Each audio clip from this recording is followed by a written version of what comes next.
জানতে পারো ফোন করলো। হ্যালো, কি হয়েছে? না, আজকে চিংড়ি মাছ ভাজা আর পটলের তরকারি আর মাংস রান্না করেছে, চিকেন বিরিয়ানি। ও ঠিক আছে, তাহলে তোমার কি মাছ খুশি সেটা তুমি নিয়ে আসো, রান্না করে দেবো। ঠিক আছে, আনছি। তোমার মেয়ের সঙ্গে একটু কথা বলবা? এলো। হ্যালো পাপা, পাপা ভালো তো?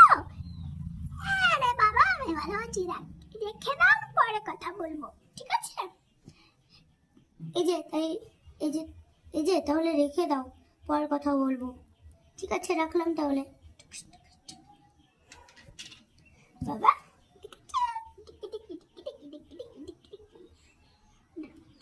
করতে বলে আমার বাবারে, বাবার কি শীত বলে ওই করতে পারছি না।